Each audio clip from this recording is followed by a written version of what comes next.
الحمد لله رب العالمين، والصلاة والسلام على سيد الأنبياء والمرسلين وعلى آله الطيبين وعلى أصحابه أجمعين. باب ما جاء في تخلیل اللحیہ، باب دے پا بیان دا خلالولو دا گیری کے تخلیل وی ادخال الاصابع فی خلال الشیء، گوت مندل پا منز دا شکے، وتر الوطق یخرج من خلاله، خلال منز تاوی نو تخلیل گوت مندل پا منز کے، گیرہ کی گوت دا سور کے اللہ دے طرفنا یا دا بار طرفنا دیتا تخلیل وی. نو باب دے پا بیان دا حکم دا تخلیل دا لحیے کے.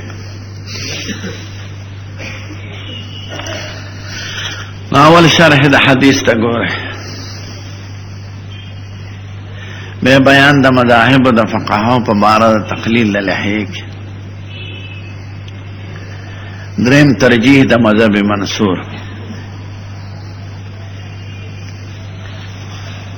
انو حدیث تا گورے، داراوی وی حسان بن بلال رأیت عمار بن یاسر ما حضرت عمار بن یاسر توزع چاردام اکو فخلل لحیته گرہ کی خلالک قیل لہو چاہتے تپوسو کو او قالا یا حسان وی فقلت لہو ما ورتوی تو خلل لحیتکا تو قربان گرہ خلالے قال وما یمنعنی سشیبا من کئی مال دا خلالنا، حال دا چی ما پخپل استرگو سید الکائنات لی دلے دے یخلل لحیتہو چی گیرہ مبارکہ کے خلال کردے دے، یعنی حضور خلال کردے دے زدکہ کون صحابی عملم ثابت شو دا نبی کریم دیوئی فدی باب کی دا ابن ابی عمرنا سفیاننا سید المعودین روایات تھی.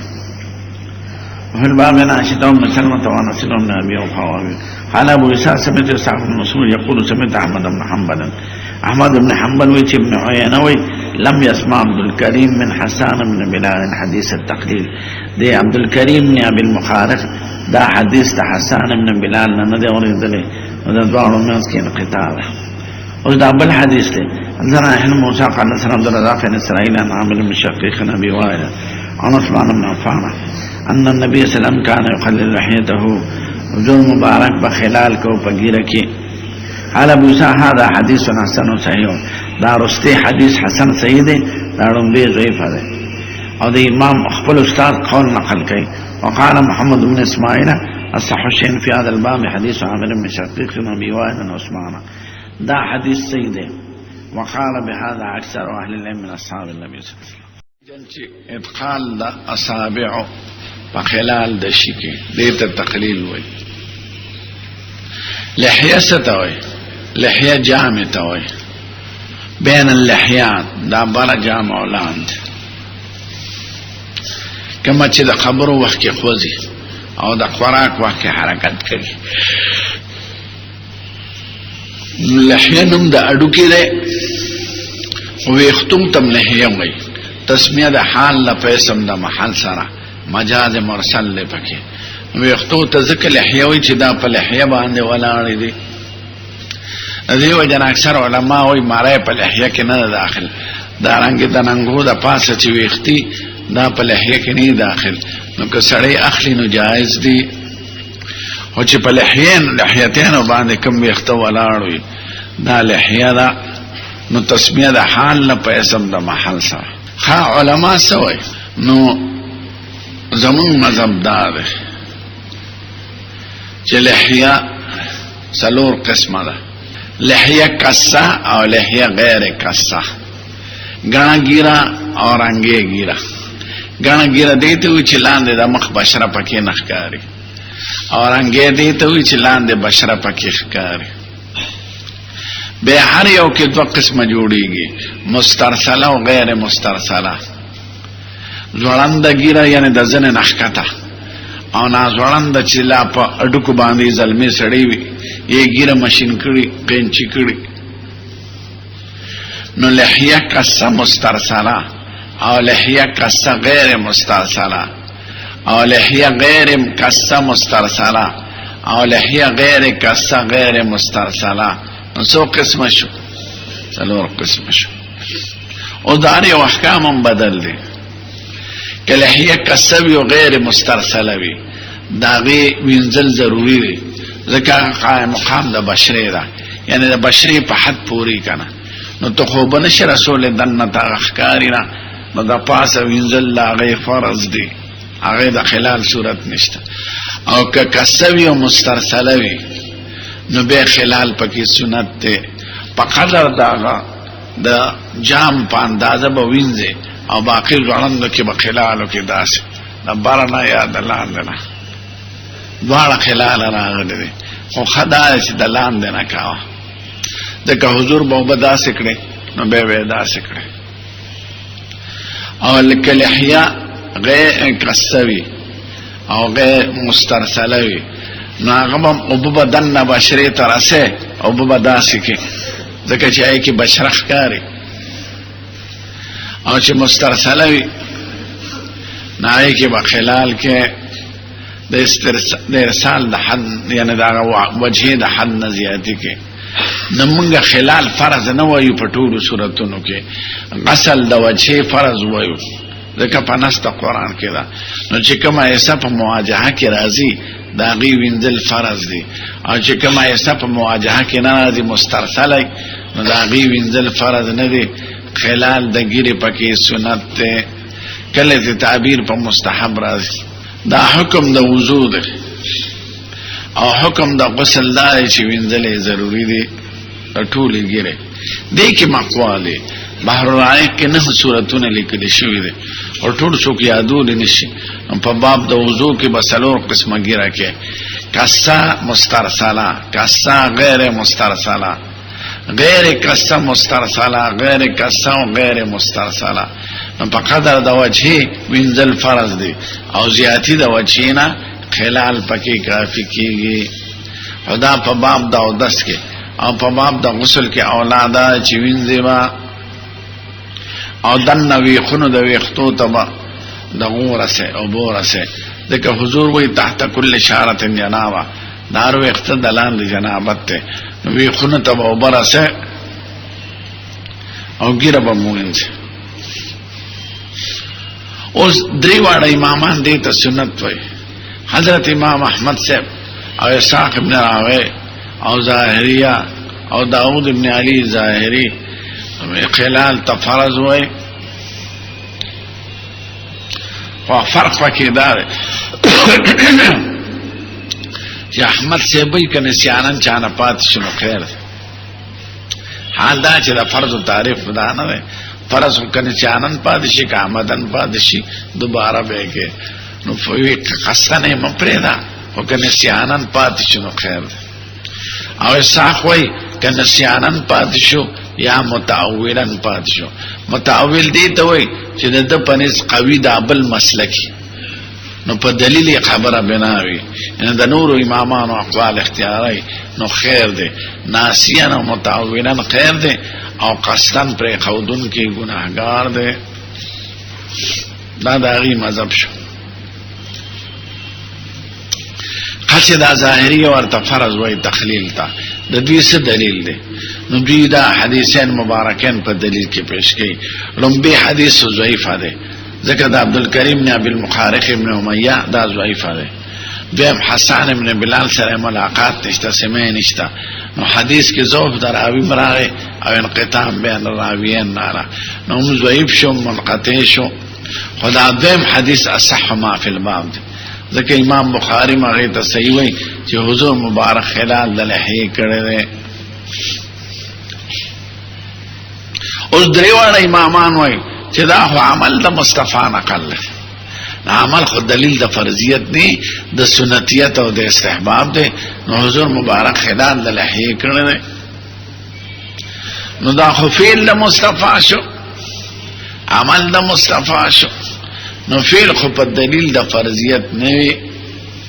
یاوا دیم دا چې حدیث د وضو د 2 صحابانو نقل ده، د 3 صحابه په بیان کې د خلال ذکر راغلی دی.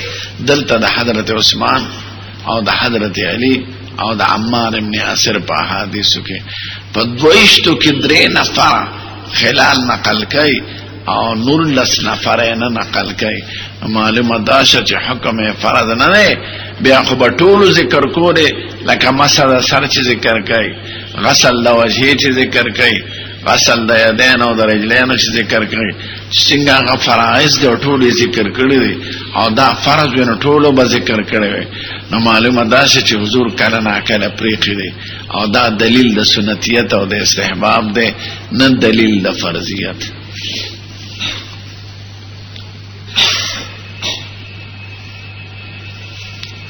البته یو حدیث هغه په دلیل کې پیش کړي.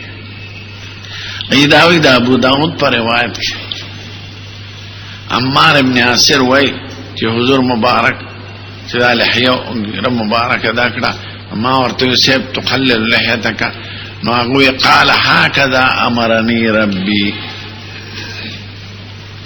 ما ته امرني ربي شوی ده. نو امر خو خالی د قرینه نه دلالت په وجوب کوي. نو معلومه ده چې دا واجب ده. اول خدا حدیث ضعیف ده. دویم دا چې هکذا امرني نسبت د امر حضور ځان ته کما ته خدای دا حکم ویلې نو دا خو دلیل د خصوصیت معلومیږي. که په ټول امت باندې فرض وي نو امرکم ربکم ولنه وي یا هکذا امر ربکم یا هکذا یامرکم ربکم بلکې وای هکذا امرني ربي ما ته خدای دا حکم کړی دی. دا خو دلیل د خصوصیت معلومیږي نه دلیل د عموم. د دې وینا اصح د اقوال دا چې خلال سنت ته او ترک موجب د نقل دا او د سنت دی ثواب کمیږي او عمل د مصطفی سره ثابت دی. فرائض منګه اسم په اخبار احاد ثابت نه وي او به چې لا صيغه د فعل وي امر نه نو فعل خو دلالت په کار کوي او حکم خو نه کوي. قدم باب ما جاء في مسح الراس انه يبدأ بمقدم الراس الى ما قبل. دی اوسو مسلو ته سر کې اشاره کوي. اول چونکه حکم د مسح فرض دی نو د فرضیت د مسح د پاره باب نه دی ځکه په دې اتفاق ته د امت په نص قرآن ثابت دی.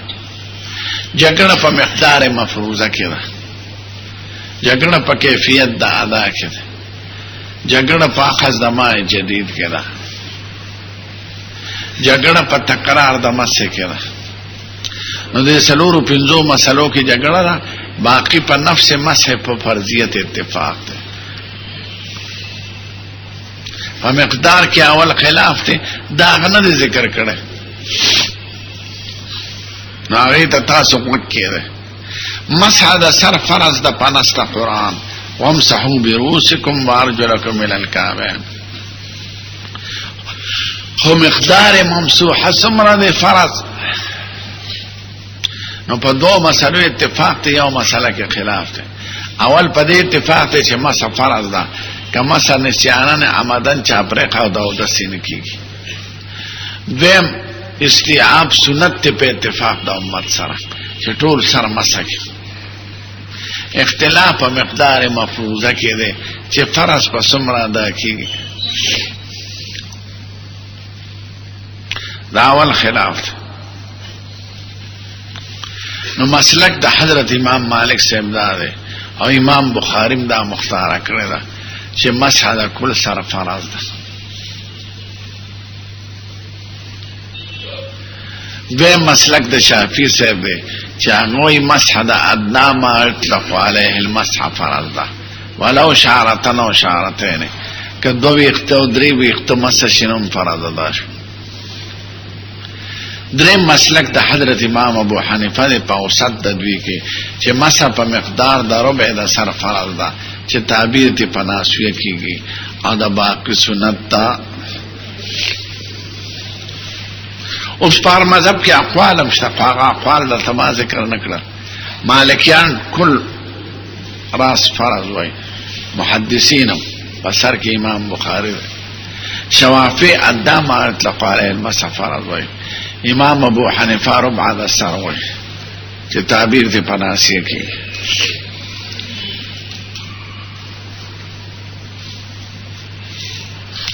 امام مالک صاحب چې مسح د کل فرض وای نو دو دلیل وای. اوله دا وای چې په نص قرآن کې وامسحوا برؤوسکم راغله ده او به زائده ده، معنی دا ده وامسحوا رؤوسکم راس چې څه ته وای دا غي مسح په نص قرآن فرض ده. بی کوي پکې کنيوي پکې مثال یې څه ده په نص قرآن کې تنبت بالدهن وصبغ للآكلين د زیتون په بیان کې تنبت بالدهن نو تنبت الدهن ده اصلي که به تلر کې هم معنا جوړيږي نو تنبت بالدهن کې چې به ظاهر را دغه شان وامسحوا برؤوسکم کې به ظاهر را نو معنی وامسحوا رؤوسکم ده نو په نص قرآن راس مسح فرض شو. دویم دلیل دا ده چې حدیث د عبد الله بن زید بن عاصم المازنی بدل راشي چې حضور مبارک د مقدم د سر نشورو کو مؤخره پورې او د مؤخر نه ټولو کو استیعاب په مسح د سر کې کړي نو عملم د حضور مبارک نه استیعاب د کل سر راغله او د نص آیات د معلومي د دې وجه نه مسح د کل راس فرض ویغه. دا باقی درې امامات د احمد صاحب اقوال مختلف دي. امام ابو حنیفه او شافعی او احمد صاحب وی نه اصل په حروفو کې اعمال ده نه احمال. به ته ولې زائد وي به ولې محمل وي نه به چې خدای ذکر کړی دا نو به د پاره اصل معنی ده الصاق او دلالت په تبعیض بعض ضمنن کوي. معنی دا چې وامسحوا ببعض رؤوسکم الساق وی اتصال دی یو شی بل شي پورې حقیقت کې د بی مدخول حذف ته دا بی داخليږي په اعلی باندې او دلته په محل د اعلی داخل شوی دی. اوس ته كتبت بالقلم مالک په قلم وکړل نو به پچا داخله شو او مسحت الجدار به جدار بيدي لاس میں مسح په لاس دیوال. وامسحوا برؤوسکم اصلی داره وامسحوا رؤوسکم بأيديكم مسح د سرو کې پلاسونو نو دا بی داخليږي په اعلی او اعلی د محل سره متصلي هغه عمل ادا کیږي. مسحت راس اليتيم بيدي لاس په کې خو د دې ته مسحوي. مسحت الجدار بيدي لاس په کې خو مسحت الراس بأيدينا سر به مسح کې پلاس پل نو لاس چې څومره ځای باندې راځي دا خو لاس کې خودل شو او چې لک کشور کې نو څومره ته جوړيږي ربع ته جوړيږي. نو نص قرآن نه معلومیږي چې په قدر د کشت یاد چې لاس کې دی او کشور کې مسح ادا شو. او شوافی وی چونکه متضمن دی معنا د تبعیض لرا معنی دا شو چې بعد سر مسح کې نو بعد سر ادنا د ما اطلق علیه المسح تنوی ولو کان اشاره او اشاره.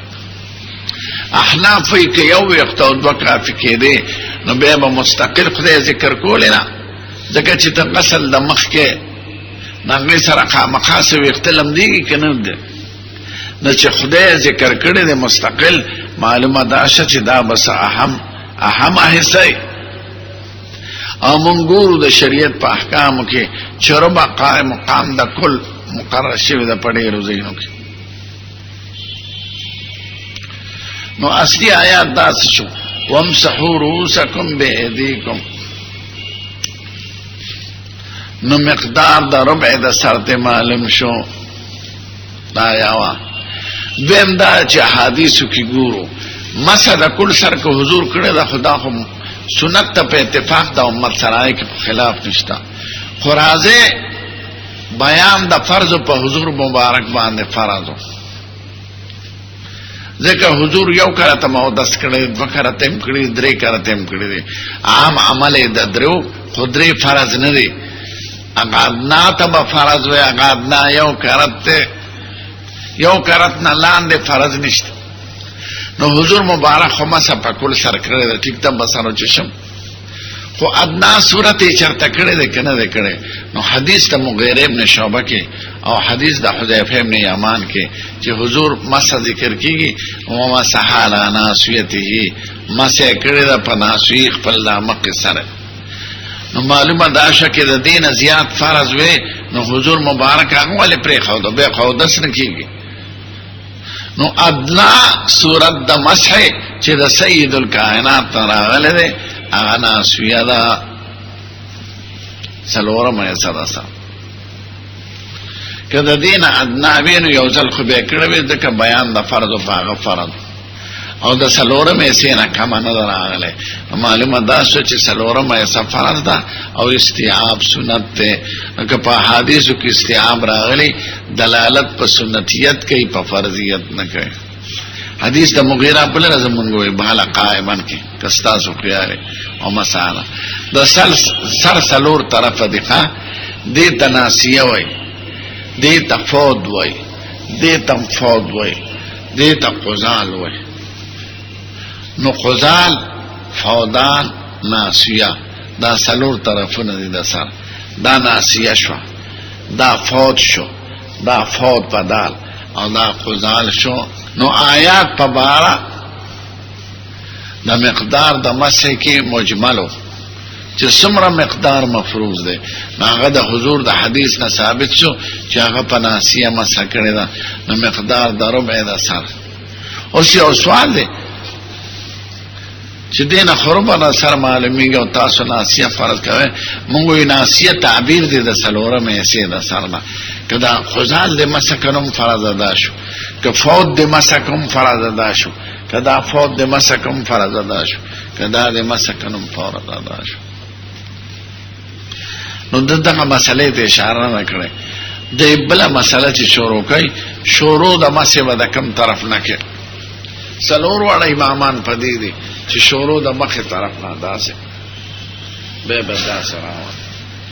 د وکی ابن جراح دا مسلک چې شروع به د ویخ نو کې داسه نه او به داسه راځي. هغه ظاهر لفظ د حدیث ته ګوري فاقبل بهما وادبر. اقبال وی په لغت کې مخه تراتلو تا او ادبار وی شاته تراتلو تا.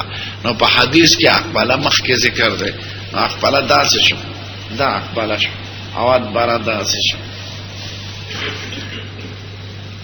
خو سلور واړه امامان وی اقبال دلتا په بل معنا مستعمل دی. هغه د اختلاف ته د علماو د لغت پدې کې چې تسمیه د فعل په اعتبار د مبدی سره ای که د منتها سره. نو تا تسمیه په اعتبار د منتها سره ویلا اقبل مخه تراوي او ادبر شاتلا. دلته مون تسمیه په اعتبار د مبدی سره وایو اقبل شروع د مخه نه وکړي او ادبر شروع د شانه وکړه. ځکه عملا داسې ثابت دي که حضور مبارک چرته د شانه کړي د بیان د جواز لپاره کړي یعنی اصلي شروع د مسح او شان مرشا سے بھی اقبال و ادبار چې کوم دی جمع شنو اقبال لفظ مقدم کیږي اگر چې هغه رستوي. په امرؤ القیس په قصیده کې مکرم مفرم مقبل مدبر معا کجلمود صخر حتى وسيل من علي مقبل مخکشو یا فنما هي اقبال و ادبار. اقبال ادبار چې او ذکر شي اقبال لفظ مخکی کیږي. دلته کتا سے معنا دا کوي دا معنا مراد نه ده. نو شروع د مقدم نه ده. بات شمونیا کې چې کوم صورت ته چې ګوتې بداسه کې به بتالیو لګي به باندې دوه ګوتو باندې مسد او زونه وکي داسې په دې غرض کې چې تر اخره پورې لاس مستعمل شو بیا په کفین ناکاږي او ګوتو باندې مس دا کیفیت دی باندې بحر هغه اعتراض کړل ابن حمام په فتح القدیر کې چې دا کیفیت چرته په حدیثو کې نه راغلی. نو مونیان مولا ابن حمام نه مخ کې دی شپږم صده کې تیر شوی دی.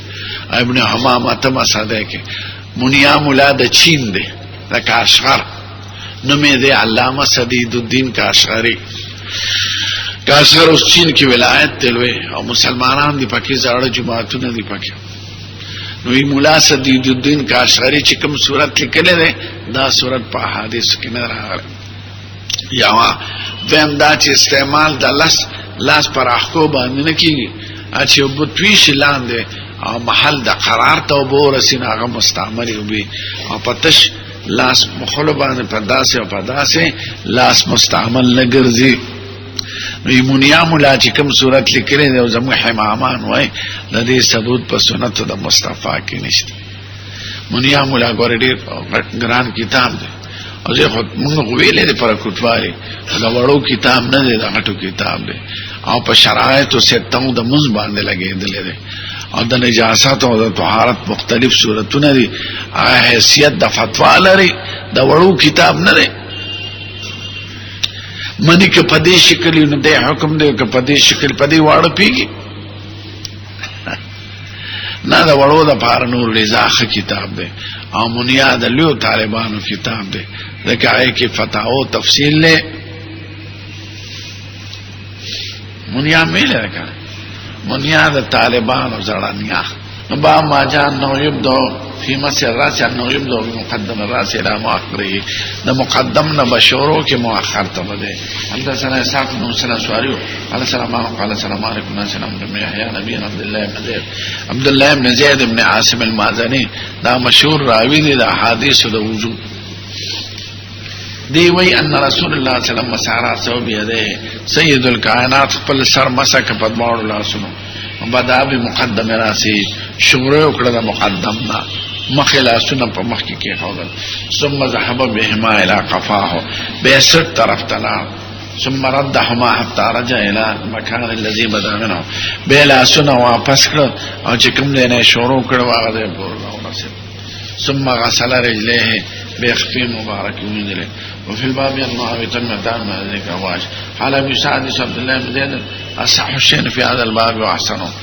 وبه يقول الشافعي واحمد واسحاق وابو حنيفه ومالك بل الفقهاء كلهم باب ما جاء انه يبدا بمؤخر الراس چونکه لفظ د حدیث کې اقبلات بر علم دا غینه بعد علماء استدلال دا کړي چې شروع به درست نه کې دا مسلک ته چا دی وکیع بن جراح د شافعي سے استاد دی او د امام ابو حنیفه شاګرد دی او شافعي سے بلکم زیارت توازی په کوم سړک کنه نو مشکې د زیارت راځي او پاغي لیکلي دي الامام وکیع بن جراح رضی الله عنه شیخ الامام الشافعي په مصر کې قاهره کې خخت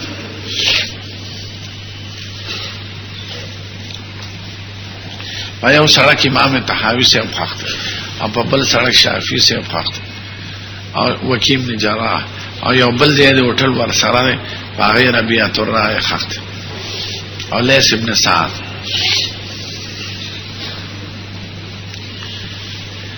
جناب ته قال السلام عليكم فضله عن عبد الله بن محمد بن اخي ربيع بنت معاويه بن افراع ان النبي صلى الله عليه وسلم صحابه سي مرتين حضور په سر باندې بکره تماسه وکړه دا دوا عدد نه دی دا بدل لاس ګرځول دي یو ځل داسه به داسه مسح یو ځل او مرتين په اعتبار د تحریک سره وای چې حرکت یې دوه په وکړه بدا بمحررات ثم بمقدمه مؤخرنا شروع کړه به په مقدمه کړه او به وزنه کلتهما ظهورهما او بطونهما په وخت دنه کې مسوک نو د پاسه په مسوک د دې مسله رستور روانه قال ابو سعد حدیث حسن دا حسن قدر دی پړم به حدیث ته اولاد ځکه عام روایتو کې هغه ذکر دي چې حضور د مقدم نشو کړل. وحديث عبد الله بن زيد صح من هذا وجده وقد ذهب بعض الكوفة الى هذا الحديث منهم وكيع بن جراح بعض الكوفيان مليان ده اختیار کړل. ابا ما جان مسرا سمرت وقت تک بس یو کرات دریوان امامان په دې متفق دي چې مسا یو د الله شافعي سے درې ځله وای او هر ځل په مای جدید وای. نو امام ابو حنیفه وای احادیث د وضو چې څومره نقل دي هغه کې مسا یو کرات نقل ده. ابو داود ملابطه سویلی واحاديث عثمان صحاح كلها تدل على ان مسح الراس مرتان دغه هر یو سره درې ذکر کیږي او سر نه ذکر کیږي. د دې وجنه فقها او محدثین عام په دې دي چې مسح د سره یو کارت د مسح بنا په تخفیف تا نو چې ته درې ځله مسو کې او ځل په وو جديدو کې نو دا غي نه څه جوړيږي غسل جوړيږي با ما جاء ان مسر راس مرتن ايو كانت حدثنا قتيبة قال سنا بكر مدر بن جلال عبد الله محمد بن عقيل ربيع بنت معاوية بن عفراء انها رأت النبي صلى الله عليه وسلم يتوضا ما سيد الكائنات دلي چاردا میں کو قالت مسح راسه ومسح ما اقبل منه ما ادبر مخکو شیء مسک وصدغه صدغه دي سنو تو فداده کو چراغ کړي او زونه مرتن واحده یو کړه وفي الباب عن علي وجد طلحة بن مصرف بن عمرو قال ابو سعد حديث ربيع حديث حسن صحيح وقد روى من غير وجه عن النبي صلى الله عليه وسلم انه مسح براسه مرة ده حضور نه په بشمار طریقو راغله چې حضور مسح سره یو کړه والعمل على هذا عند اکثر اهل العلم من اصحاب النبي صلى الله عليه وسلم اکثر صحابه او فقهاء د ملت پدیدي چې مسح سره یو کړه وبه يقول جعفر محمد امام جعفر سے مبتدئ قائل ده قول نقل جعفر صادق دی ابو حنیفه استاد شیم دی او سید دی آل رسول دی د علی زین العابدین سید د پلان نوم محمد باقر دی د نیکنو می علی زین العابدین دی او هغه د حضرت حسین زوی دی په یو سل یو 50 هجری کې وفات او سفیان الثوری سفیان الثوری ذکر شو امام ابو حنیفه امرار ابن مبارک و شافعی و احمد دا شافعی سے قول قدیمی نقل کړل یعنی قول جدید دا غدری زله ده نو دی اکثر د شافعی سے اقوال د زعفرانی په واسطه نقل کوي او هغه قدیم شاګرد وراو مسح راس مره واحده دا ټول فقها او مسله سره یو کړت حضرت محمد رسول قاسم بن سفیان بن عیینه سفیان بن عیینه وی ذخل استاد جعفر بن محمد صادق الله ما ورته ان مسح راس تپوس می ته وکړه ايور جو مره تنه ځل کافر فقال اي والله او قسم په خدای یو ځل مسح کافر